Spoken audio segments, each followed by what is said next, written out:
Today we are in one of my favorite places in the country, and we are far from the hustle and bustle of Harare. We've gone all the way to the east of Zimbabwe, to the beautiful and majestic city of Mutare. And today we're going to be talking about the effects of mining on climate change. Ladies and gentlemen, the show is PlanetB, and the name is Marvelous Tinembo Chibagidi.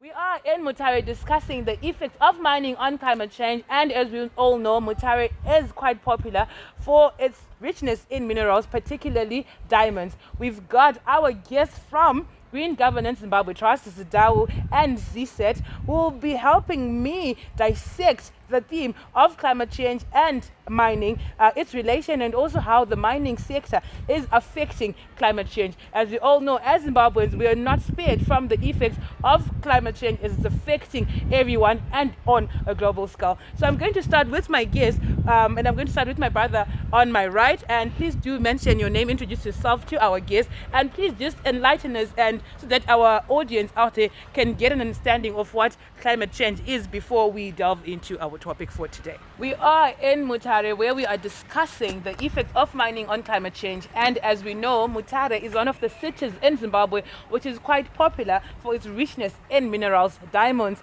among others. And so before we delve into our topic of the effects of mining on climate change, we'll ask our panelists, starting with my brother on the right, to introduce and define to us what climate change is, so that our audience will be able to understand the theme of the day. What is climate change, or what do you understand when you talk about climate change? Thank you very much. Maybe I should start by introducing myself. I'm Cosmas Sunguro. I work with an organization called Idai. I'm based in Hwange, where I was born. And as you know, Hwange is very popular in terms of diamond mining.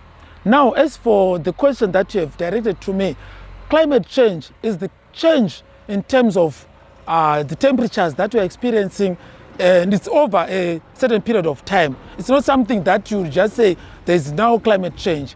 And in that aspect, because there's mining taking place, I think it's very important that today we talk more about it, and people come to understand that what's really happening as far as climate change and mining sector. And I'm going to move to my sister Clarice, who's from Green Governance Zimbabwe Trust. Do you think that Zimbabweans have an understanding or an appreciation of climate change, or maybe as a nation we just think climate change is a fancy topic which affects maybe our European or Western and Eastern counterparts, and not us as Zimbabweans or as Africans? Okay. Hello. I'm Clarice Mufaro Masia from Green Governance Zimbabwe Trust. So, the concept of climate change has long been viewed as a very scientific concept, like in the sense that people thought before it really came to Africa, people thought it was really a Western concept. But now, the more we go into the communities and talk about climate change, people have an understanding, and they've been having the impacts for long, but they did not understand it was climate change. But now, as we speak to them, as we dialogue with them over and over again, they get an understanding, they get to appreciate and understand the concept of climate change. So there you have it. Green Governance Zimbabwe Trust has been getting into the communities and discussing climate change with the residents in Mutare, and I'm sure in areas around Zimbabwe, so that they get an understanding of what climate change is and how it affects us as Zimbabweans, and before we talk about how it affects everyone globally. So back to the topic of how mining affects climate change. I'm going to go to my brother Lloyd from ZSET, and I want you to help us understand, or help us delve into the topic. But you know how it is when it comes to coal mining, when it comes to extracting, even when it comes to metals, the process is a bit long. You don't just they don't just extract the minerals from beneath the surface, and voila, we've got ore, we've got aluminium, and every other mineral that's mined in Zimbabwe. It's a process, and this process involves a lot of energy. That means there's burning of substances. That means there's emission of carbon dioxide and monoxide into the air, thereby affecting the ozone layer and all of this, the gases emission. So in your view, coming from a place like Mutare, which is very rich in minerals, how do you think mining activities, despite them giving us money and playing a great part in our economy, how do you think that these activities are affecting the phenomenon of climate change? Yeah, truly speaking, mining is contributing to the worrying of climate change. If we look back, the mining that was done before, it was something that was done in a sustainable manner. And if we look back, companies like Cisco Steel, they used to do mining, Buho Iron Steel and company, they used to do mining, but it was done in a sustainable way.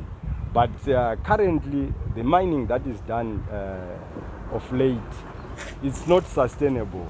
We have seen a lot of open cast mining, which is maybe just because of the cheaper methods of open cast. That's why maybe most investors, they are choosing the open cast way. But taking back way back, most companies used to do underground mining. So with the open cast way of mining, it's causing a lot of climate change in terms of land degradation, and also when most of the mining is done, carbon emissions, they pollute everywhere. So going forward, I'm seeing in the next maybe 10 to 20 years to come, mining will be a threat to most lives.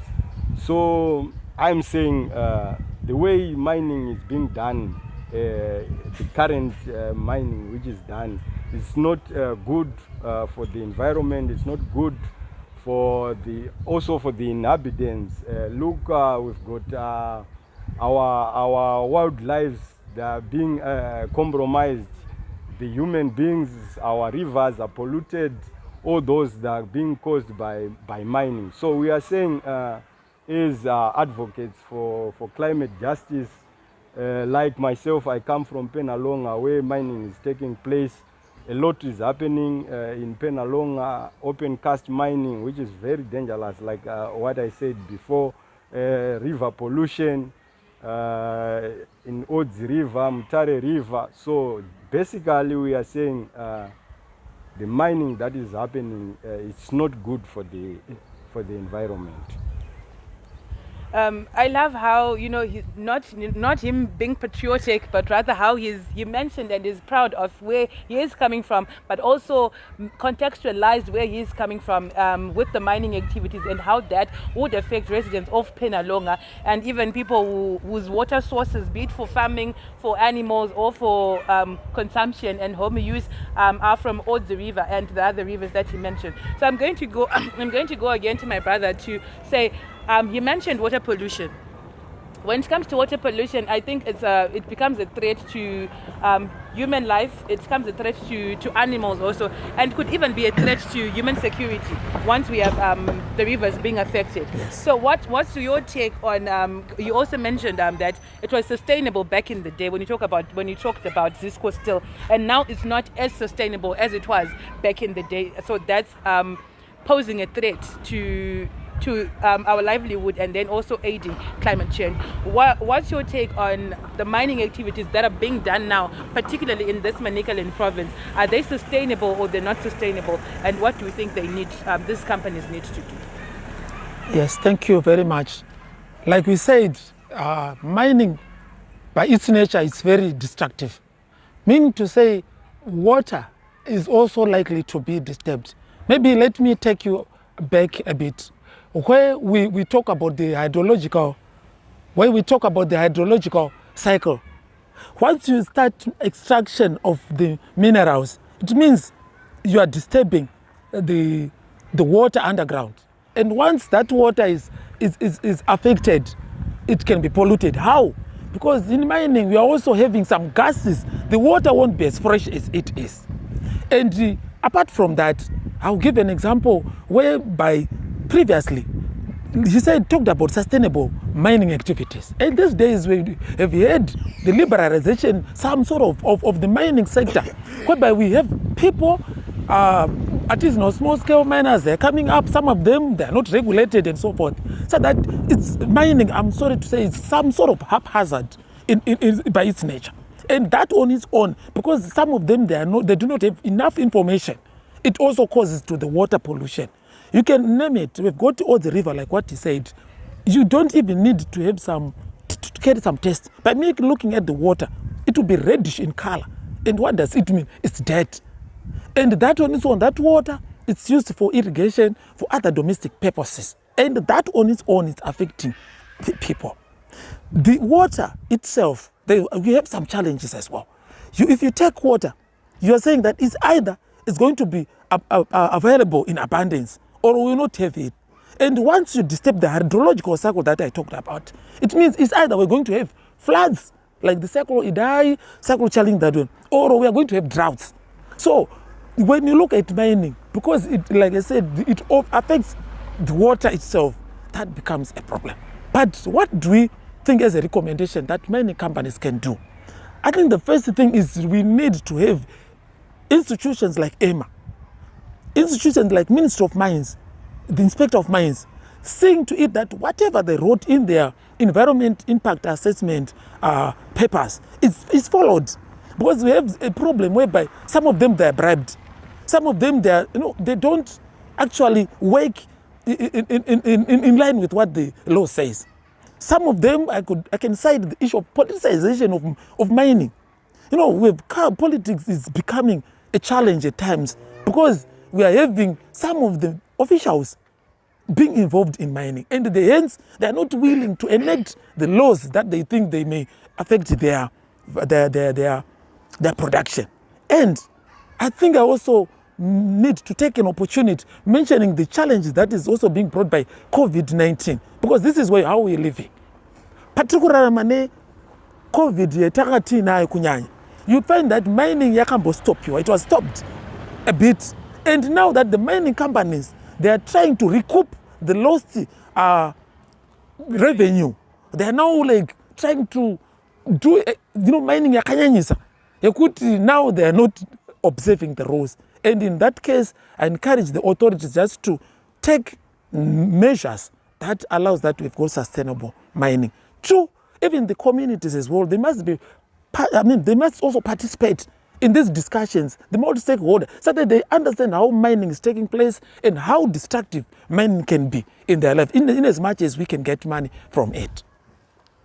I think, Lloyd, I've got a very passionate panel today. We really want to put it all out there and make sure that our guests, our audience understand this and also get the message out there. I'll come back to Emma and governing borders, and I'll come back to Lloyd. But I want to go to Clarice, and please don't take this the wrong way. I'm going to talk about gender because she's actually very passionate about gender. So hence, I'm going to pose the question to her and also allow the gentleman on the panel to discuss it. Both of these guys mentioned water, how it's affected, and the hydrologic cycle or the water cycle, how it's also affected by these mining activities, which customers mentioned that sometimes are haphazard and not really organized or sustainable.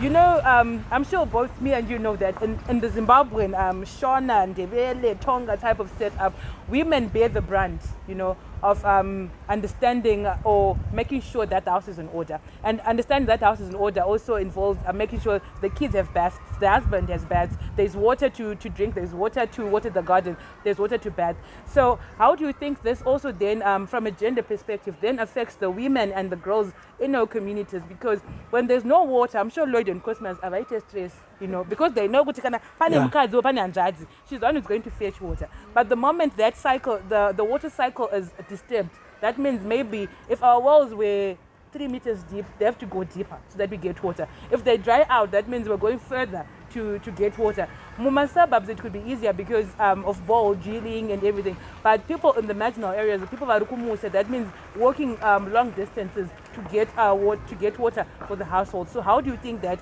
with how mining affects the water cycle, how does it then affect the women and girls in our Zimbabwean communities? Okay, thank you so much. So, like you said, women really bear the brunt of unpaid care work. Like they're really at the forefront from a young age. For about 10 years, when you become a girl, you start being encultured. You start being encultured to do most of the household chores and stuff. And so when it comes to mining, it affects water system like you said. And it's always the young women, especially young women, the productive people, the productive women who are of school-going ages, who are now in their menstrual cycles. And number one, she travels a long way to get that water. Number one, she's more at risk of sexual harassment, sexual abuse from even, we have illegal miners in Penalonga.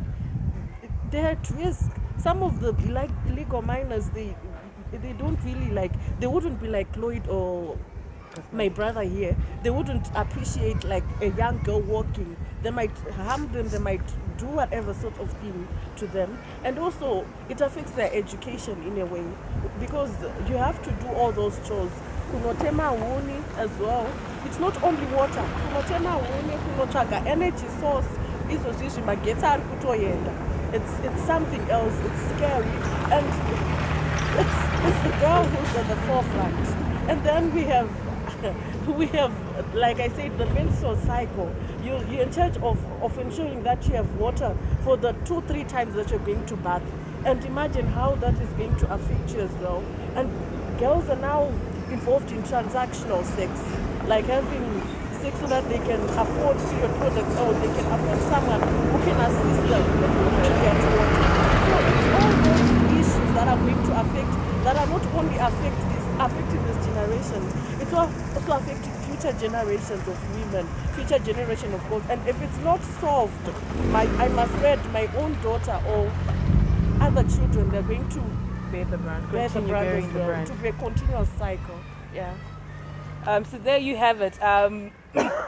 The girl child or the women then also bear the brunt. So I'm sure to our audience who are listening, you get an appreciation that we need to find to be smart.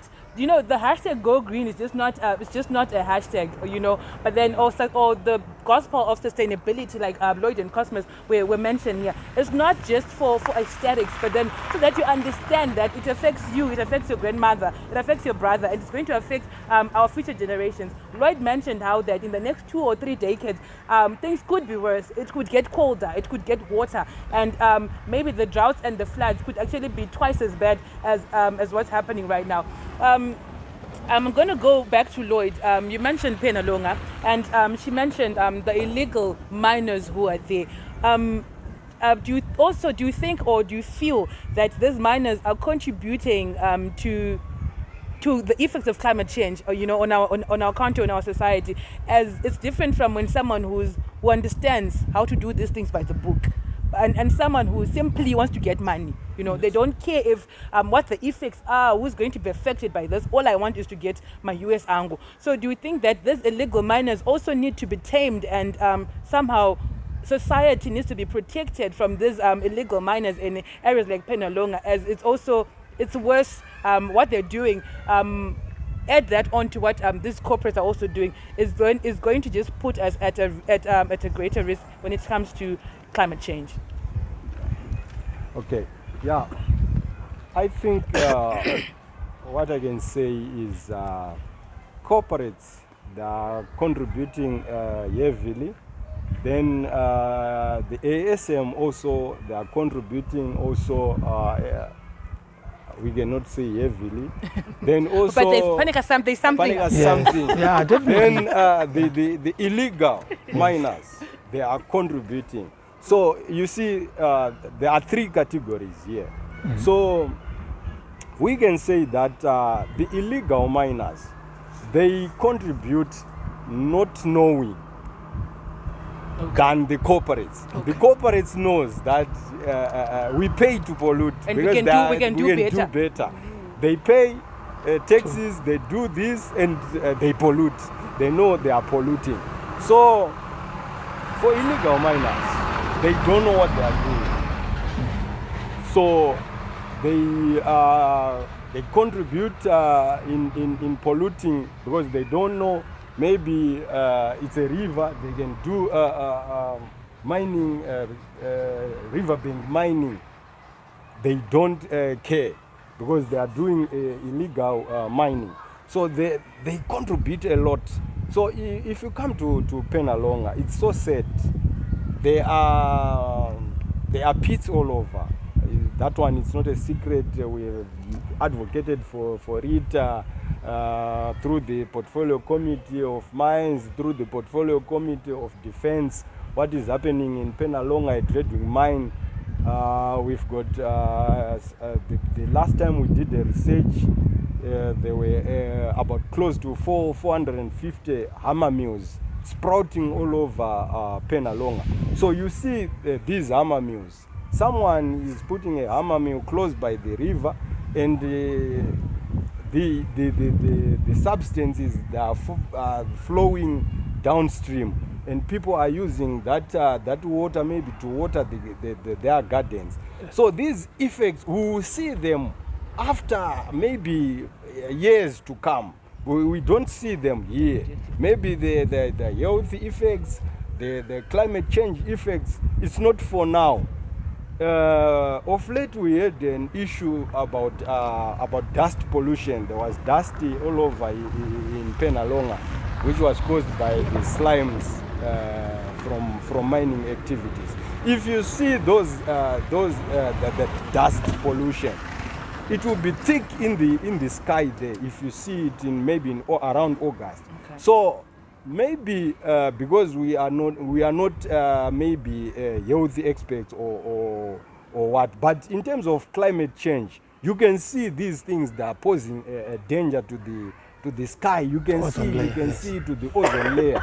But to someone who is an ordinary person, can't understand what is going on. But for the corporates, they know we are polluting, but we are paying tax. Our government needs revenues, so there is nothing that they can do. But like what my brother was saying, Cosmas, you know, our office bearers, they are not coming up to the task. When someone is polluting, the law is clear. Yes. EMA Act is very clear. When someone is polluting, either they have to stop mining or they can pay a fine. But now it's different these days. They are not doing all those things. So the pollution, people will continue to pollute, and who is going to bear those burden? Who is going to feel the challenges? It's us ordinary people, because when we talk of I like the fight inequality, guys. When the rich, they are sick, they go to private hospitals.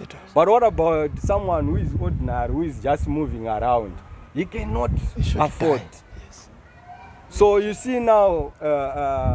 Let me talk of Penalonga, because that's where I stay. That's where I spend most of my time in. Most people in Penalonga, they now normalize the abnormal. Okay. You see, you find mining taking place in a household setup, and you ask yourself, is this normal? But people are normalizing it. Someone can just look for a belt within his yard and start to do mining. And if you understand mining, everything that is being used in mining, there are chemicals that are being used, the cyanide, the mercury, all those things, they are hazardous.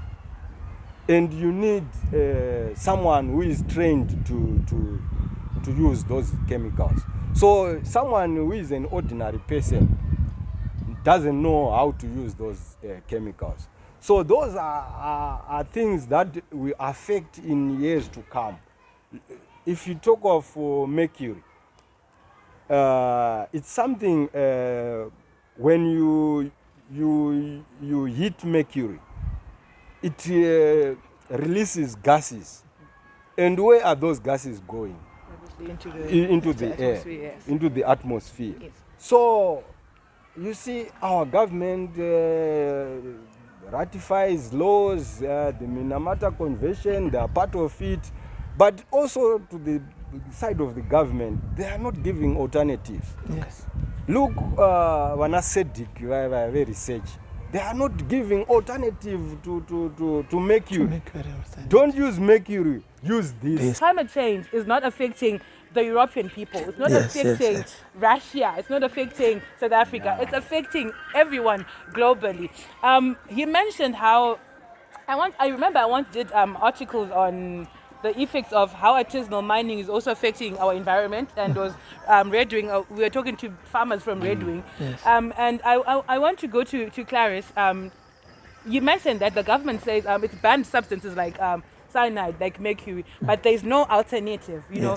So you can put a policy, you know, and you can be part of as many conventions, but what looks good on paper does not always look as good when it comes to implementation, Sure. you know. So what do you think really needs to be done? Because if we have a whole environmental management agency, a whole agency within the country, we're supposed to ensure that whatever we're doing, particularly with the topic for today, miners, you know, be it the corporates or the ASM or the illegal miners, whatever they do, it has to be in line with certain rules and regulations. But it seems everyone is doing whatever they're doing, and no one is paying for that. Yes. But sadly, the same people, the same corporates, and us as citizens, we're going to pay and pay in a certain way, as it's going to affect everyone. Yes. Be it you're the one who, but because you know what, he mentioned how someone can afford to go to a private hospital, or they've got a medical plan which can even take them to abroad. But the thing is, this could have been avoided. People. Yes, you know, yes. the going to the hospital part could have been avoided if we had mined in a sustainable manner. So what do you think, where do you think there's the problem or there's the gap when it comes to laws and regulations in our country, which activities are then affecting climate change as a whole country? So where do you think there's the gap, or what do you think our policymakers or our government and EMA needs to do to ensure that our mining activities are sustainable? Because so we can't put a stop or a halt to it. We need to do it, but in a sustainable manner. What do you think needs to be done? Okay. A lot needs to be done. The spring cleaning, you know, spring cleaning, that thorough cleaning Yes. thing. So I think there's also need to spring clean within government institutions. Like the level of employees that are there, some of them do not even have an appreciation or understanding of of how this mining is going to impact, like, the community, the future in general. Or even the idea of climate change. The idea of climate change, they're like, okay, I'm going to fatten my pockets, like under the table. I'm going to fatten my pocket. My kids are going to go to fancy schools. Your kids are going to get to fancy schools, but then the future really looks bleak at the end of the day. Like some of the effects of climate change that we're having now, it's because of the European Industrial Revolution. And they didn't even know what it's going to affect them back then. And now we're like, the rich people are like, it's for the poor. It's the poor people's problem. So I really think that we need proper spring cleaning when it comes to the employees, the leadership and stuff. And Zimbabwe actually has good policies, good looking policies. And I think in a way, we need, even CSOs need to put pressure. I don't know, I don't want to use the words put pressure, but then I have to say it to the government, to say your laws are very beautiful, your laws are very impressive, looking at them in paper, but can we implement them for the future of their children as well? It's not only going to impact us, the poor people. And as a gender enthusiast, they need to be more gender sensitive, the laws, despite looking good. They also need to be gender sensitive, like looking at people with disabilities as well, looking disability inclusion, it's a whole lot of things that needs to be done. the approach needs to be, it's supposed to be very holistic, like inclusive and all that. That's all I can say for now. And you know how I wanted to talk about, you know how there's like she mentioned, how they're preachy, you know that girl that passes, and you say, okay, manaka sikwa or manaka umboy, or you know, or that cake that just looks so delicious and yummy, but then when you then cut it, you just like, okay, maybe I should have just taken a picture, not actually taste it, Yes. not actually taste this cake. Yes, yes. That, I think that's what I'm getting from the conversation. That's what our laws, that's what our policies and regulations look like. But then nothing was being done. Yeah. But then I always want to go back to like the root cause of everything. Could we say that despite those policies and everything, we need to also deal with the root cause, which could be poverty? Because if there's no poverty, I will not find the need to fit in my pocket because I'm comfortable already. Yes. There's no need for me to comfort my pocket, So don't you think that the root cause is also because of our economy, or as a country, we're poor? You get it? So that's why we've, like you mentioned, you've got someone who just like, okay, I can go to banda, gold. The next thing, they're digging all over their yard, So don't you think that as much as, yes, we do need to deal with, as CSOs need to collaborate with the government, with policymakers, and ensure that mining activities in Zimbabwe are sustainable. But don't you also think that there's need to the root cause of all of this also maybe stems from a place of poverty or a place of lack? That's why we then have Emma being corrupt. We've got people just see, we've got corporates just wanting to mine and get so much money. You mentioned COVID.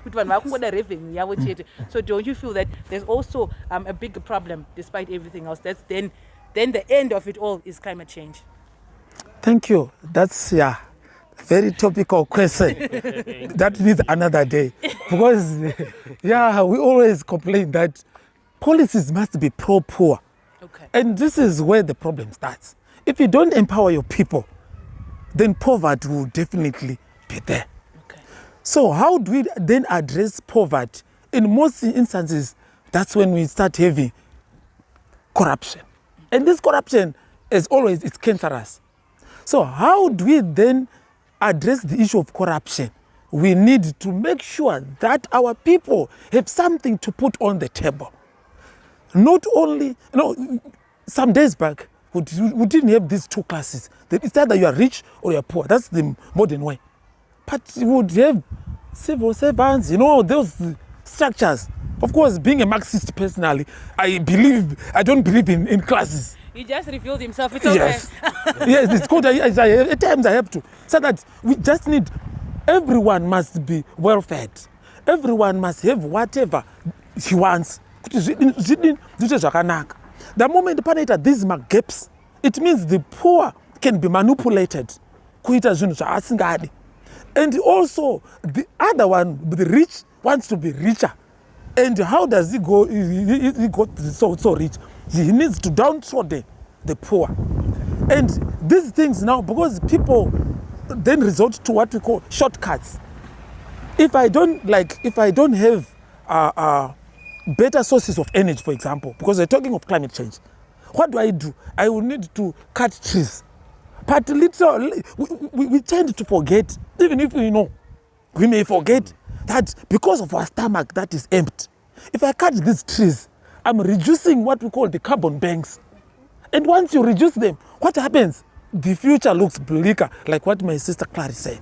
So the issue, as long as we don't have policies that address poverty, we are in danger. And also, we need to look to it that even if, like you said, we have policies, as long as they are not implemented with what we call the political will. Because right now, at times, we need to mention the lack of political will. Because these things are made by the politicians. And at the end of the day, they don't implement them. Why do you need to be part of certain conventions if you cannot implement them? Then I wanted, maybe before I proceed, I wanted to talk about something, because I also have passion for workers. We talked about gender. I'm also a gender champion, but besides that, when you talk about mining, I always say in Shona that awukwanisi kudya uchi usingaite cater for the nyuchi. You need to love the bees. Who are the bees in the mining sector? It's the worker. Okay. If he is poor, if he's not well fed, he will behave otherwise. So why am I mentioning this? The climate change effects, if you look at them, it works. Before even talk to my family, being a worker, the temperatures, if they increase, because most of the mining, like open cast mining that you have talked, my brother, you'd find that it's outside. It's either it's raining. So what does it mean? It means I'm going to be affected. It's either it's going to be very hot. Still more, there's fatigue, there's, and at times one who is operating a machine, the issue of accidents, they increase. So climate change, when you look at it in a mining perspective, you also need to consider the workers. That's why I say, if you want to do justice to the topic, let's also talk about the exposure of mine workers to these harsh weather conditions. This is what I think is important for now. Thank you very much for mentioning that aspect that we hadn't actually explored, whereby the workers also who are actually engaging in these mining activities are also prone to dangers due to the changes in climate, or temperature patterns, because I'm sure Manicaland is actually prone to floods, it's prone to cyclones. It's not just Chicago and everywhere else, but then they are hard hit by these changes or by these effects which are brought by climate change. So in our closing remarks, I'm just going to ask, remember we had people from Green Governance Zimbabwe, Zimbabwe Trust, we've got customers from Zidao, and we've got Lloyd from ZSET. So in your closing remarks, what do you think needs to be done? And please make it brief and short. I'm sure people have gotten an understanding and appreciation of how these effects seem to be necessarily not home, but are actually on the ground. They're actually closer to home because they can affect everyone and the future generation. So in our closing and parting remarks, what do you think needs to be done or needs to change in our mining sector so that it's sustainable and we reduce the effect of mining in Zimbabwe to climate change? Who wants to take this one first? Yeah. Lloyd. Okay, it's good.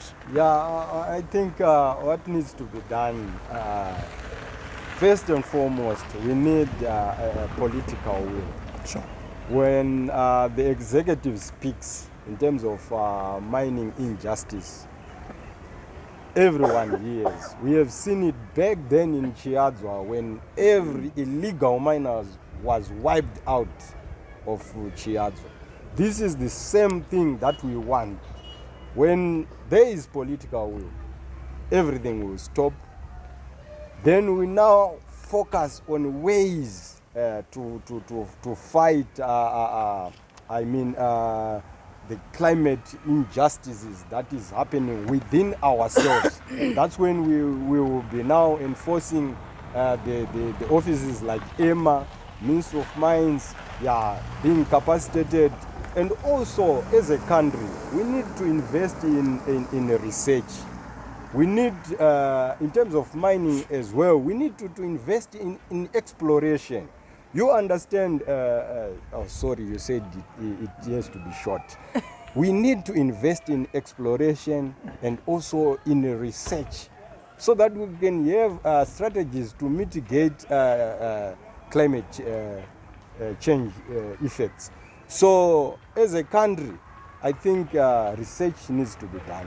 Thank you. Thank you. Okay, thank you. I think on top of what my brother Lloyd has just mentioned, it's important as well to go back even to the communities. They also need to understand these concepts, because some time back, these things were like academic. But like what you did, I'm so happy that you came to Manicaland at the right time. That we tried to elucidate climate change, chirungu affect everyone. It's not an academic thing. So we need to have these constant conversations, even be it churches and so forth, so that they understand this from a lower level, even before we go up there.